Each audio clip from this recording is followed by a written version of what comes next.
First, I'd like to just remind everybody that we're creating a $5 billion cliff that's going to have to be made up in 2023. Where is that money coming from?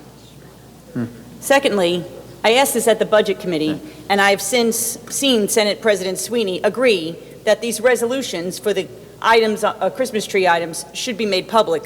Sadly, though, and I'm going to quote him directly, was, yeah, they'll be made available, Sweeney pressed on, hopefully right after the governor signs the budget.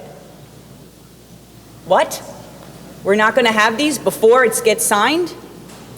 We are on a very, very shaky ground here, my friends. Last year, we had $135 million in Christmas tree items.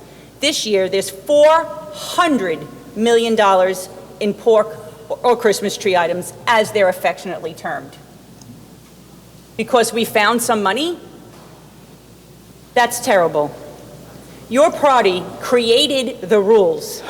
Well, as I mentioned before, they were created because a couple of legislators went to jail because of corruption and the way these dollars were being spent. All spending resolutions are to be published 14 days before being adopted. They should have been brought to us by June 10th. Who asked for these dollars? What exactly are these dollars being used for? We don't know. There are millions of dollars going into parks. There's $24 million going just to the Jersey City Art Museum. And while important, there's no money for key elements that will help all our residents.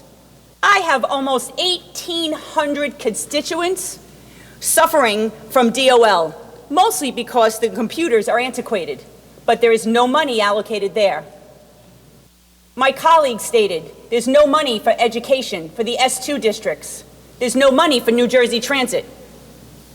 But then there's, of course, hundreds of thousands of dollars for groups that almost sound made up. I was half expecting to see the Human Fund.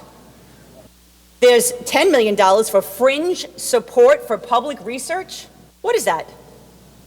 In all, there are 113 resolutions not presented to this body or to the public, but yet a yes vote will proceed from all of you. How can we, as legislators, given the gift of caring for the public money, given the gift of their trust, simply vote yes and throw that gift away?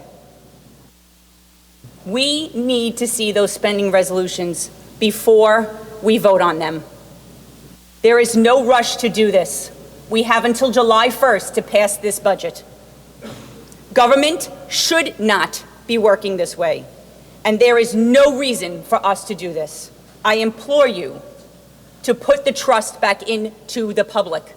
Let them see that this body is going to do what's right and not what's expedient. This is our job. They elected us to do it. Let's do it together. Thank you, Mr. Speaker.